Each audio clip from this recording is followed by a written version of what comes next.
வணக்கம் ஸ்ரீ காலிம் சனம் ஸ்ரீ காலிம் நீங்க போட்டு நான் உங்கள் அன்பு ஜோதிடர் அன்பு நண்பன் கார்த்திக் நம்ம நீங்க பார்க்க போது பாத்தீங்கன்னா தமிழ் புத்தாண்டு பலன்கள்ங்க. அதாவது விசுவாசுவ வருடம் பிறக்க போகுது.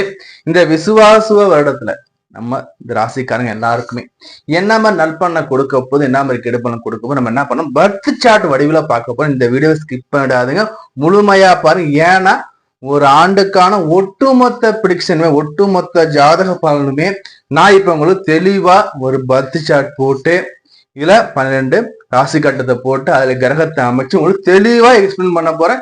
ஸ்கிப் பண்ணாதீங்க, இந்த வீடியோவை தொடர்ந்து பாருங்க. நம்ம சேனல் இன்னும் சப்ஸ்கிரைப் பண்ணா வீடியோ பண்ண சப்ஸ்கிரைப் பண்ணுங்க. அதே மாதிரி நம்ம சேனல் இப்போ ஃபர்ஸ்ட் டைமா பாக்குறீங்கன்னா உங்களோட விலை மதிப்பு இல்லாத பொண்ணாலும் சப்ஸ்கிரைப் பண்ணி கிளிக் பண்ணி கொடுங்க. அதே மாதிரி நம்ம வீடியோ லைக் பண்ணுங்க, உங்க ஃப்ரெண்ட்ஸ் லிங்க் ஷேர் பண்ணுங்க. மேலான கருத்து கமெண்ட் பாக்ஸ்ல கூட உங்களோட தனிப்பட்ட ஜாதகத்தை பார்க்கணும் விருப்பப்பட்டீங்கன்னா ஸ்கிரீன் நம்ம நம்பர் இருக்கு, கால் பண்ணி அப்பாயின்மெண்ட் வாங்கிக்கலாம். வாட்ஸ்அப் நம்பர் டெக்ஸ்ட் பண்ணி நீங்க வாட்ஸ்அப் மூலியமா ஜாதகம் பார்த்தா கால் பண்ணி போன் மூலியம் ஜாதகம் பார்த்தா உங்களோட தனிப்பட்ட விருப்பம். நம்ம சேனல் சப்ஸ்கிரைப் பண்ணி வச்சுக்கோங்க. இப்ப வாங்க, என் தந்தையின் மகளியை வணங்கி கொண்டு இந்த தமிழ் புத்தாண்டு பலன்கள் எப்படி உங்க ராசிக்கு இருக்குன்னு பார்ப்போங்க. தமிழ் புத்தாண்டு ராசி பலன்கள் விசுவாசுவ வருடம் மகர ராசி. இந்த மகர ராசிக்கு இந்த ஆண்டு எப்படி சார் இருக்க போகுதுன்னா, மகர ராசி சனி பகவானை ஆட்சியனை கொண்ட மகர ராசி. நீங்க எல்லாருமே இந்த ஆண்டை வரவேற்கணும். ஏன் அப்படி சொல்றேன்னா, முதல்ல மெயினா 7.5 சனி விட்டுருதுங்க. இந்த ஆண்டு தொடக்கத்திலே 7.5 சனி விட்டுருது. 2ஆம் இடத்துல பாதச்சனியா இருந்த சனி இந்த ஆண்டு தொடங்குறதுக்கு முன்னாடியே என்ன பண்றாருன்னா மீன ராசிக்கு போயிடுறாரு இல்லைங்களா.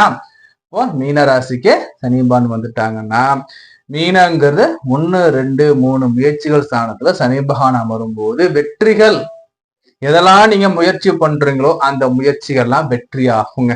புரியுதா? சகோதர வகையில ஆதாயம் உண்டு. புரியுதா? இந்த பாவி சனி பகவான் பாத்தீங்கன்னா 3, 6, 10, 11 இருக்கலாம். ஏன்னா உபஜய ஸ்தானங்கள் இங்க சனி அமர்றது நல்ல விஷயம். சனியோட பார்வைகள் 12ஆம் இடத்துல அமர போது உங்களுக்கு 9ஆம் இடத்துல சனியோட பார்வைகள் இருக்கு. அடுத்தபடி 5ஆம் இடத்துல சனியோட பார்வைகள் இருக்கு. சனிங்கிறவர் உங்களுக்கு பாத்தீங்கன்னா 2ஆம் இடத்து அதிபதி பிளஸ் உங்களுடைய லக்னாதிபதி, அது ராசியாதிபதி. லக்னம் மகர லக்னம் மாதிரி லக்னத்துக்கு அதிபதி, மகர ராசி அறிஞனா மகர ராசிக்கு அதிபதி. உங்கள் ராசிநாதன் உங்கள் தனநாதன் 3ஆம் இடத்துல தனக்காரகன் வீட்டுல உட்கார புரிஞ்சுக்கோங்க. தனம் குடும்பம் வாக்குக்கு அதிபதி உங்களுக்கு, இவர் தனக்காரகன் வீட்டுல அமர்றார். அப்போ தனம் எப்படி இருக்கும், வரும் வரவு இதை இருக்க போகுது, நீங்க பிளான் பண்ணிக்கோங்க. சரி, இவரோட பார்வைகள் 5ஆம் இடத்துல விழும்போது பாத்தீங்கன்னா உங்களுக்கு பூர்வீக வகையில இருந்த பிரச்சனைகள் நீங்கும். ஏன்னா உங்க ராசிநாதன் 5ஆம் இடத்தை பார்க்கிறார். பூர்வீக சொத்துக்கள் இருந்துச்சா சூரிய சொத்துக்கள் வந்து சேரும். அடுத்தபடியே குலதெய்வ அனுகூலம் உங்களுக்கு இருக்கும். குலதெய்வம் போயிட்டு நீங்க வழிபாடு பண்ணணும். குலதெய்வ ஆலயத்துக்கு போயிட்டு உங்க குலதெய்வம் என்னவோ குலதெய்வத்துக்கு போயிட்டு வழிபாடு பண்ணிட்டு வந்துருங்க. ஏன்னா சனி பகவான் பார்க்கிறார் 5ஆம் இடத்தை. புரியுதா? பூர்வ புண்ணியஸ்தானத்தை அவர் பார்க்கிறார். அதே மாதிரி பாத்தீங்கன்னா 12ஆம் இடம் உங்களோட விரயஸ்தானத்தை அவர் பார்க்கிறார். இந்த பக்கம் விரயஸ்தானத்தை தனக்காரகன் குரு பகவான் 6ஆம் இடத்துல இருந்து உங்களுக்கு தனது பார்வையால பார்க்கிறார். அப்போ விரயங்கிறது இருக்கும்னு நீங்க சொல்லலாங்க. சார் என்ன சார் விரயம் வரும் சொல்றீங்கன்னு பாத்தீங்கன்னா, உங்களுடைய தனக்காரகன் குரு பகவான் பாத்தீங்கன்னா உங்க ராசிக்கு 6ஆம் இடத்துல பேச்சாய் வந்துருவாருங்க. இந்த ஆண்டு தொடக்கத்துல பாத்தீங்கன்னா இந்த குரு பகவான் பாத்தீங்கன்னா குரு பேச்சுக்கு பிறகு என்ன பண்ணா 5ஆம் இடத்துல இவர் 6ஆம் இடத்துக்கு வந்துருவார். 6ஆம் இடத்துல வரக்கூடிய குருனாவே பொதுவாக தனக்காரகன் குடும்பக்காரகன். குருவோட பார்வைகள் 10ஆம் இடத்துல விழ போகுது. குருவோட பார்வைகள் 12ஆம் இடத்துல விழ போகுது.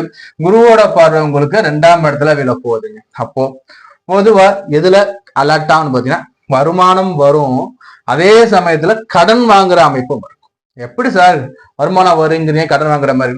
வருமானம் வருதா, அதை கரெக்டா செலவு பண்ணணும். 1000 ரூபாய் வருதுன்னா நம்ம 2000 ரூபாய்க்கு செலவு பண்ணிட்டு நாளைக்கு நம்ம கொடுத்துடலாம் சொல்லுவோம். வாங்குற எண்ணங்களும் வரும், கடன் வாங்குற எண்ணங்களும் வரும், கடன் கேட்டா கொடுக்கின்ற அமைப்பும் உங்களுக்கு வரும். அப்போ கடன் வாங்காம இருக்கிறது ரொம்ப ரொம்ப நல்லது. அதே மாதிரி 10ஆம் இடத்தை குரு பார்க்கிறார். தொழில முன்னேற்றங்கள் இருக்கும், இடமாற்றங்கள் இருக்கும். ஜாப் சேஞ்சஸ் பண்ணணும்னு நினைக்கிறீங்க, உங்களுக்கு ஜாப் சேஞ்சஸ் கொடுக்க ரெடியா இருக்கார். அதே மாதிரி பாத்தீங்கன்னா இவரோட பார்வை குருவோட பார்வை பிளஸ் சனியோட பார்வை 12ஆம் இடத்துல விழுது. அப்ப என்ன பண்ணணும்னு பாத்தீங்கன்னா ஆலயங்கள் போகணும். அதே மாதிரி பாத்தீங்கன்னா இது பாத்தீங்கன்னா உங்களுக்கு 12ஆம் இடத்துல விழக்கூடியது தனுசு வீடு. தனுசு வீட்டுல குரு பார்க்கும். தனுசுங்கிறது சுபத்துவம் அடையும். அப்ப இது வலுவாகும். அப்போ என்ன பண்ணுங்க, சுப காரியங்கள் பண்ணிடுங்க. கையில காசு இருக்கா, திருமணம் பண்ணி வைக்கிறீங்களா, அப்பா அம்மா அறுபதாம் பண்ணி வைங்க.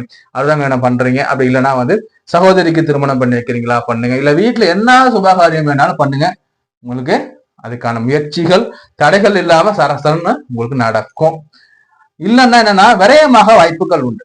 ஆலய தரிசனம், ஆலய தரிசனத்துக்காக செலவுகள், சுற்றுலா செல்றது, சுத்தி பார்க்க போறது, அதுக்கான செலவுகள், வீட்டில் கூட பழைய வாகனங்கள், வண்டி வாகனங்கள் பழுது கொடுக்குறது, இது மாதிரி காசு விரயமாகுங்க. அப்போ இதுங்களா விரயம் பண்றது மட்டும் நீங்களே விரயம் பண்ணிடுங்க. இல்ல உங்க அக்கௌண்ட்ல மட்டும் நம்பிக்கையான அக்கௌண்ட்ல நீங்க மாத்தி வச்சுக்கிறது ரொம்ப ரொம்ப ரொம்ப ரொம்ப பெட்டர். அடுத்தபடியா இதுக்கு நான் என்ன சார் பரிகாரம் பண்ணணும்னு பாத்தீங்கன்னா, அரச மரத்தடி, எப்படி அரச மரத்தடியில் இருக்கக்கூடிய விநாயகரை வழிபாடு பண்ணுங்க. அரச மர பிள்ளையார் சொல்லணும் இல்லையா, அரச மரம் அரச பிள்ளை, அங்க போயிட்டு அந்த அரச மரத்தை சுத்துங்க. அரச மரத்தை சுத்தி வந்து என்ன ஆகுனா அந்த அரச மரத்து பிள்ளையார வழிபாடு பண்ணுங்க. அதே மாதிரி குரு தட்சிணாமூர்த்தி வழிபாடு வச்சுக்கோங்க. குரு தட்சிணாமூர்த்தி வழிபாடு வச்சுக்கோங்க. இதெல்லாம் பண்ணும்போது உங்களுக்கு வரக்கூடிய அந்த நல்ல காரியத்தோட வரக்கூடிய சிறு சிறு தடைகள், செலவுகள், தேவையில்லாத பிரச்சனைகள் நீங்க நீக்கலாம். சரி, அடுத்தபடியா ராகு. 2ஆம் இடத்துல ராகு அமராரு சார். 2ஆம் இடம் என்ன சார் பண்ணா, பொதுவா 2 ராகு. ராகுன்னா என்னங்க, நெகட்டிவ் ஓரம் கட்டுங்க. ராகுனா யாருங்க, யோகர், அதிர்ஷ்டக்காரகன். புரியல, ராகுவை போல கொடுக்க முடியாது. இவர் தனம் குடும்ப வாக்குல வந்து அமரார், கூடவே குரு பார்த்துடுறார். அப்போ பண வாய்ப்பு வருங்களா, காசுகள் வருமா, இங்க காசுகள் செலவாகும் வாய்ப்புகள் இருக்கா? அப்போ என்ன பண்ணணும், வர்ற காசை சேமிக்க கத்துக்கணும். வர்ற அமௌண்ட் கூடவே வந்து செலவு பண்றதுக்கான ஐடியாவும் சேர்ந்து வரும். புரியுதா இல்லையா? அப்போ நம்ம பண்ற செலவுக்கு சரிதானா, கரெக்ட் தானே, செலவு கரெக்டா பார்த்து செலவு பண்ணிக்கோங்க. 2ஆம் இடத்து ராகு. குடும்பத்துல சிறு சிறு கலகங்கள் வர வாய்ப்புகள் உண்டு. இருப்பினும் குடும்பஸ்தானத்துல அமரக்கூடிய ராகு கொடுப்பார். ராகுவோட அந்த கொடு பலனை அதிகப்படுத்த என்ன பண்ணுங்கன்னா, உங்கள் அருகாமையில் இருக்கக்கூடிய புற்று தெய்வங்களுக்கு பால் வாங்கி கொடுங்க. இல்ல சார் புற்று தெய்வம் எதுவும் இல்லை சார், அரச மரத்தில் இருக்கக்கூடிய நாகர் சிலைக்கு பால் வாங்கி கொடுங்க பால் அபிஷேகத்துக்கு. அப்போ இந்த ராகுவோடைய இந்த நட்பலன் அதிகமாக இருக்கும், கெடுபலன் குறைவாக. பால் வாங்கி கொடுக்கக்கூடிய நேரம் ராகுகால வேலையா இருக்கு, நம்ம ரொம்ப நல்லது. கிழமை வெள்ளி செவ்வாய் மிக உகந்தது. அடுத்தபடியே கேது பகவான். இந்த கேது பகவான் 8ஆம் இடத்துல அமர்ந்திருக்கார். 8ல் அமரக்கூடிய கேது நமக்கு ஒரு சிறு தடைகளை கொடுப்பார். கழிவு நீக்க உறுப்புகள்ல கவனமா வச்சுக்கணும். கழிவு நீக்க உறுப்புகள்ல நமக்கு தொந்தரவு கொடுக்க ரெடியா இருப்பாங்க. அதே மாதிரி 8ங்கிறது ஆயுள் ஸ்தானம் இல்லையா, அப்ப ஆயுள் ஸ்தானத்தை நம்ம கவனமா இருக்கணும் இல்லையா. இப்ப என்ன சார் பண்ணுவார்னா, ஒரு சிறு கண்டங்களை ஏற்படுத்த வாய்ப்புகள் இருக்கும். அப்ப கவனமா இருந்துக்குவாங்க. கேது என்ன சார் பண்ணுவார்னா, கை கால் தலைகள்ல வலிகள், குடைச்சல்கள், அடிபடுறத அந்த மாதிரி வாய்ப்புகளை ஏற்படுத்த ரெடியா இருப்பார், கவனமா இருந்துக்குவாங்க. அதே மாதிரி வாய்வழி சாப்பிடக்கூடிய சாப்பாடுகள் அது ஃபுட் பாய்சன் ஆக கூட வாய்ப்புகள் உண்டு, கவனமா இருந்துக்குவாங்க. அதே மாதிரி கூடா நட்பு கேடுல முடியுங்க மாதிரி கவனமா தான். தேவையில்லாத நட்பு வட்டாரங்கள் வேண்டாம். யார் நம்பிக்கைன்னு அவங்க மட்டும் பழகிக்கோங்க.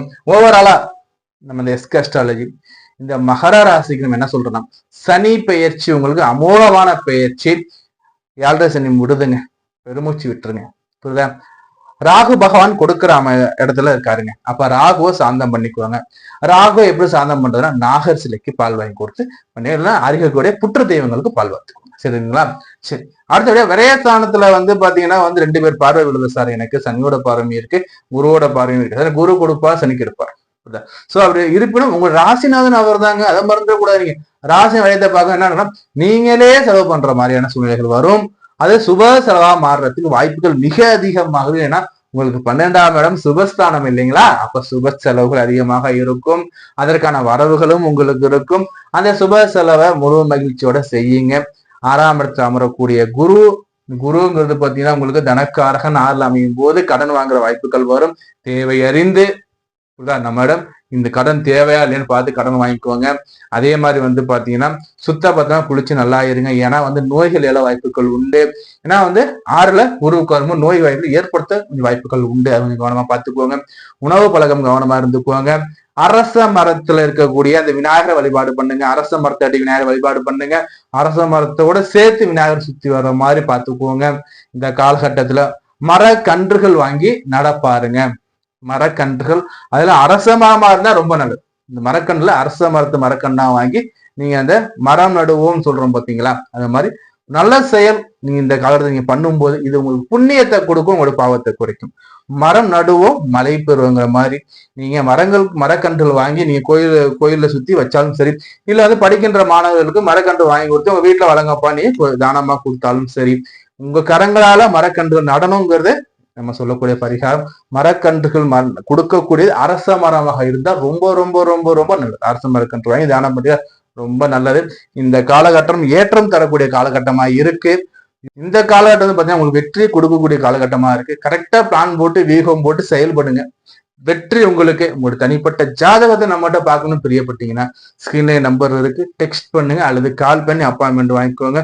வாழ்த்துக்கள். நம்ம இதே பார்த்து வந்து ஒரு பொதுவான ஆண்டு பலன், புத்தாண்டோட பொதுவான பலன்கள் பார்த்திருக்கோம் 12 ராசிக்காரங்களுக்கு.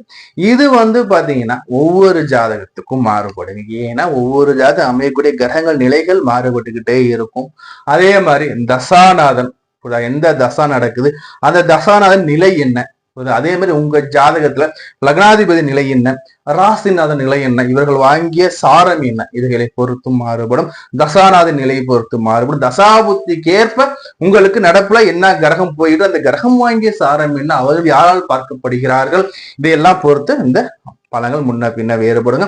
நீ இந்த பலன்களை உங்க ஜாதகத்துல அப்ளை பண்ணி பாருங்க. உங்களோட மேல கத்து கமெண்ட் பாக்ஸ்ல கொடுங்க.